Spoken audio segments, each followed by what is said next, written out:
এরপর আবার আল্লাহ রাব্বুল আলামিন জানিয়েছেন ওয়ালতাকুম মিনকুম উম্মাতুন ইয়াদউনা ইলাল খায়রি ওয়া ইয়ামুরুনা বিল মা'রুফি ওয়া ইয়ানহাউনা আনিল মুনকার ওয়া উলাইকা হুমুল মুফলিহুন। আল্লাহু আকবার। আল্লাহ রাব্বুল আলামিন জানিয়েছেন তোমাদের মধ্যে এমন একটি দল হওয়া উচিত যারা লোকদেরকে কল্যাণের দিকে আহ্বান করবে। কে বলছেন? আল্লাহ বলছেন তোমাদের মধ্যে এমন একটি দল হওয়া দরকার যে লোকগুলো, যে দলটি মানুষদেরকে কল্যাণের দিকে ডাকবে, অকল্যাণ থেকে ফিরাবে, কল্যাণের দিকে ডাকবে, আদেশ করবে সৎ কাজের আর মন্দ কাজের জন্য বাধা প্রদান করবে, সৎ কাজের উপরে আদেশ করবে। এরাই হলো সফল কাম হবে। এতে কি বোঝায়? আল্লাহর কোরআন মানা ফরজ, কোরআনের আইন মানা ফরজ, কোরআনের আয়াতগুলো মানা ফরজ। এই কোরআন আল্লাহ পাক যা দিয়েছেন প্রত্যেকটা জিনিস মানা হলো ইমানদারের জন্য ফরজ।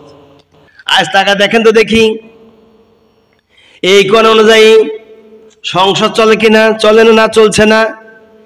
এই কোরআনের বরং বিরুদ্ধে বিগত সরকার 15টি বছর যাবৎ ধরে চলেছে। যেখানে পেয়েছে ইসলামী দল যারা করে তাদেরকে ধরে ধরে আটকায়ছে, জেল জরিমানা করেছে। শুধু জেল জরিমানা করে নাই, আয়না ঘরের মধ্যে ঢুকিয়েছে। যেখানে পেয়েছে সেখানেই তারা আয়না ঘরের মধ্যে ঢুকিয়েছে, জেল জরিমানা করেছে। ইসলামী আন্দোলন করা, ইসলামী দল করা লোক যেখানে পাইছে সেখান থেকে তাদেরকে ধরেছে, মেরেছে, অত্যাচার করেছে, জুলুম করেছে, নির্যাতন দিয়েছে। তাদেরকে মিথ্যা মিথ্যা অনেক দোষ এবং কেস চাপা দিয়েছে, যাতে করে এই কোরআনের আইন আল্লাহর জমিনে কায়েম না হয়, কোরআনের শাসন ব্যবস্থা জমিনে চালু না হয়। কোরআন দিয়ে যাতে করে দেশ না চলে, রাষ্ট্র না চলে, পারিবারিক থেকে ইসলাম যেন কায়েম না থাকে, সেই জন্য বিগত সরকার এগুলি করেছে। আর যত জিএমবি বলে বলে, জঙ্গি বলে বলে ইসলামী দলগুলোকে দাবিয়ে রেখেছে যাতে করে সরকারের বিরুদ্ধে মাথা ছাড়া না দেয়। সরকার মনে করেছে আমি একাই জানি, এগুলি আর কেউ বুঝবে না।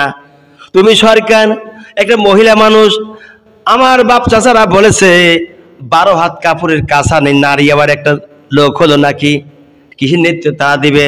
নেতৃত্ব দিবি হলে পুরুষ, নারী কিসের নেতৃত্বের স্থানে থাকবে?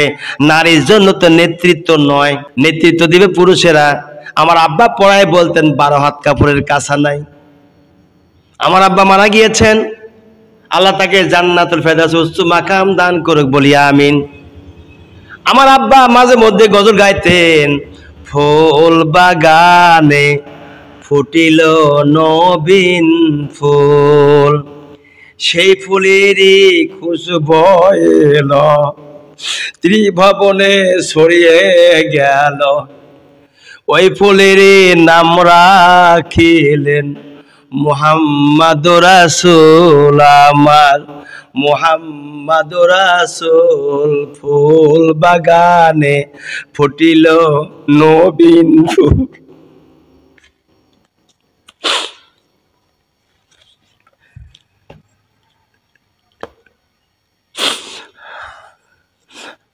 আমার আব্বা এই গজলটা প্রায় গাইতেন। আব্বার পাশে যখন শুয়ে থাকতাম আব্বা গজলগুলো বলতো। ছোট্টবেলায় যখন বাবার পাশে থাকতাম, শুয়ে বাবা আমাকে জড়িয়ে শুয়ে থাকতো। বাবার এই কথাগুলো আমার আজও মনে হয়।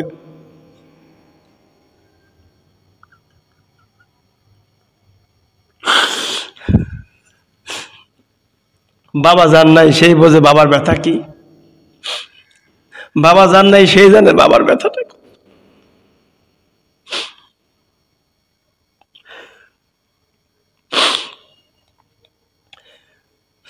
আমার আব্বার অনেক স্মৃতি আছে এরকম, বহু গজল তিনি গাইতেন, আমি শুনতাম।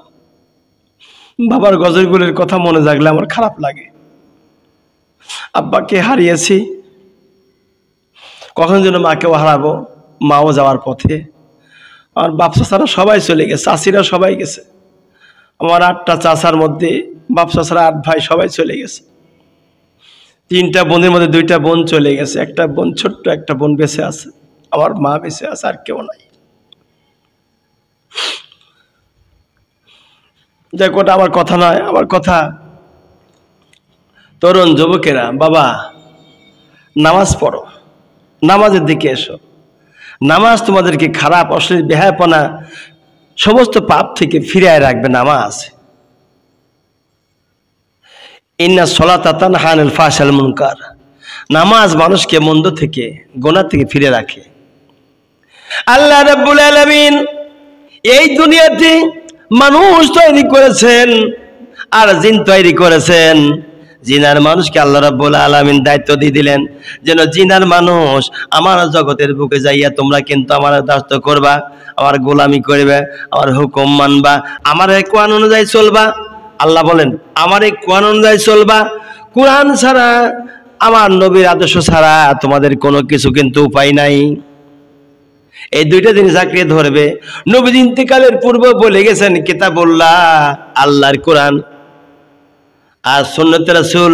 নবী আমি নবী আমার সুন্নত দিল তোমরা আঁকড়ে ধরতে পারো, তোমাদের কোনো চিন্তা নাই, কোনো ভয় নেই। ওয়ালা খাউফুন আলাইহিম ওয়ালা হুম ইয়াহজানুন, বান্দারে তোমাদের ভয় নেই, কোনো চিন্তা নাই। যদি আমি রাসূল আমার যদি আদর্শ মানতে পারো, আমার আল্লাহ যে কোরআনে জমিনে কায়েম করতে পারো, কোরআন যদি আঁকড়ে ধরতে পারো, তাহলে তোমাদের কোনো ভয় নাই, কোনো চিন্তা নাই। তোমাদের সঙ্গে স্বয়ং আল্লাহ রাব্বুল আলামিন সাহায্য করবেন। আজকে বাংলাদেশে হিন্দুর বাচ্চা হিন্দু, ওরা মনে করে যে আমরা বোধহয় মরে গেছি। না, 1971 সালে দেশ যখন স্বাধীন হয়েছে, কোন হিন্দু রক্ত দিয়ে দেশ স্বাধীন হয় নাই। দেশ স্বাধীন হয়েছে 30 লক্ষ মুসলমানদের রক্ত জানমালের বিনিময়ে।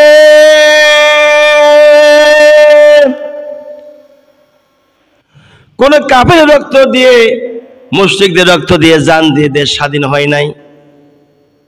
আর ইসকন এই শয়তান তার বাহিনীলে আমার মুসলমান ভাইকে মেরেছে। যতক্ষণ পর্যন্ত ইসকন এবং তার ষড়যন্ত্রকারী যারা ছিল, ওর সাথে যারা ছিল, আমাদের মুসলমান ভাইয়ের রক্ত যারা ঝরিয়েছে, তাদের ফাঁসি না হওয়া পর্যন্ত আমরা আন্দোলন চালিয়ে দেওয়া বাংলার জমিনে। দাদা বাবু দিয়ে আমরা ভয় করি না। এই বাংলাদেশে দাদা বাবুরা আছে খুব বেশি হলে প্রায় 2 থেকে 2.5%, এর বেশি নয়। আর অন্যরা রয়েছে 1.5%, বৌদ্ধ খ্রিস্টানেরা আছে 1.5, এই মোট 4% ওরা আছে। আর 96% মুসলমান আমার দেশে আমরা বাস করি। ইসকন কিছুদিন আগে একটা ভাষণে বলেছিল মুসলমানের সংখ্যা অনেক বেশি, এদের সাথে পেরে ওঠা যাবে না, তাই জন্ম নিয়ন্ত্রণ তোমরা ব্যবহার করবা না, জন্মবিরতি কোনো কিছু ব্যবহার করবা না, যত পারো সন্তান জন্ম দাও, জন্ম দাও। সেই জন্যই হিন্দুরা ওইদিকে অনেক বেশি, ওরা খালি জন্ম দিয়েই গেছে শিয়াল কুকুরের মতো। নিয়ম কানুন ইসলামের মানেন তো নাই, ওরা মানবে কি করে, ওরা তো কাফির। আজকে মোদি ভয় দেয় আমার দেশকে নিয়ে, কথা বলে ভয় দেয়। মোদির কথাই আমরা ভয় করি না, কাফেরদের কথা আমরা ভয় করি না। কেননা রক্ত দিয়েছি 2006 সালে 28 অক্টোবর ঢাকা নয়াপল্টন ময়দানের পাশে বাইতুল মুকাররম উত্তর গেটে এই কুতুব রক্ত দিয়েছে। প্রয়োজন হলে জান দেবে, তবুও কোন কাফের মুশরিক বেঈদিন বেঈমানকে কোরআনের বিপক্ষে 1 তিল পরিমাণ কথা বললে ছাড় দেওয়া হবে না। আল্লাহু আকবার, আল্লাহু আকবার। ছাড় দেওয়া হবে না, ছাড় দেওয়া হবে না। বন্ধুগণ আমার, সেজন্য বলছি এটা বাংলাদেশ, দিল্লি নয়, এটা ভারত নয়, এটা হলো বাংলাদেশ। এটা দাদা বাবুদের দেশ নয়। এই দেশটা স্বাধীন হয়েছে মুসলমানের রক্তের বিনিময়ে, মুসলমানদের জীবনের বিনিময়ে, কোন কাফের মুশরিকদের জীবনের বিনিময়ে দেশ স্বাধীন হয় নাই। অতএব হিন্দু যারা বসবাস করো, সংখ্যালঘু, সাবধানে কথা বলিও, তা না হলে পরে কিন্তু পিটির চামড়া থাকবে না, পিটির চামড়া হিন্দু গোষ্ঠী তুলে দেওয়া হবে ইনশাল্লাহ। হাঙ্গামা, জঙ্গি, সন্ত্রাস যদি বাদ দাও তাহলে দেশে থাকবা। আর যদি বাংলাদেশে যদি হাঙ্গামা, জঙ্গি, সন্ত্রাসী যদি তোমরা করো, বাংলার জমিনে হিন্দু হও আর খ্রিস্টান হও, বাংলার জমিনে কোনো কাফের মুশরিক বেদিনকে ঠাঁই দেব না। যদি বাংলার জমিনে থাকতে চাও তাহলে পরে সন্ত্রাসী বন্ধ করে থাকতে হবে, জঙ্গিগিরি বন্ধ করে থাকতে হবে, আর ইসকন দল বন্ধ করে থাকতে হবে। তাহলে থাকো, তা না হলে পরে কিন্তু পিঠির চামড়া থাকবে না, উঠাইয়া ফেলা দেওয়া হবে। গোটা বিশ্ব নড়চড় হয়েছে, মনে করেন না আমরা দুর্বল, আমরা দুর্বল নাই। আমাদের সঙ্গে কোরআন আছে, কোরআন থাকা মানে আমার আল্লাহ আমাদের সঙ্গে রয়েছে। নিজের জীবন, জৈবন, রক্ত সব কিছু আল্লাহর রাস্তায় দিয়ে দেব, তবুও কিন্তু কোনো কাফের মুশরিক বেঈমানকে আমরা রাখবো না। আর যদি ভালোভাবে থাকো তাহলে থাকো, কোনো সমস্যা নেই। তবে সন্ত্রাসী করিও না, চাঁদাবাজি করিও না, মানা করে দেওয়া হলো। বেশি বাড়াবাড়ি করিও না, মুসলমানকে অত্যাচার করবা, জুলুম করবা, নির্যাতন দিবা, হত্যা করবা। সাইফুল ইসলাম আলিফের মতো হত্যা করবা, আমরা ছাড় দেবো তা হতে পারে না। আমরা মুসলমানের সন্তান, আমরা কল্লা দিয়েছি ধর দেই নাই, মাথা দিয়েছি ধর দেই নাই, শিল দিয়েছি পাড়া দেই নাই, আমরা তো সেই জাতি। অতএব সাবধানে থাকো, বাংলাদেশে কোনো নড়াচড়া করিও না, জঙ্গিগিরি দেখাও না, সন্ত্রাসগিরি দেখাও না। সন্ত্রাস জঙ্গিগিরি দেখাও, বাংলাদেশের 1 ইঞ্চি জায়গায় কোনো কাফেরকে থাকতে দেওয়া হবে না। সন্ত্রাসগিরি দেখাও না, জঙ্গিগিরি দেখাও না, পণ্ডিতগিরি দেখাও না। বাংলাদেশের রাষ্ট্রীয় আইন অনুযায়ী চলতে হবে। বিদ্রোহ যদি করো, উল্টে পাল্টে কাজ করে থাকো, তাহলে পরে তুমি কোন হওয়ার যেই কোন হও না কেন, বাংলার জমিনে তোমাদের জায়গা দেব না, 1 ইঞ্চি জায়গাও তোমাদেরকে দেওয়া হবে না।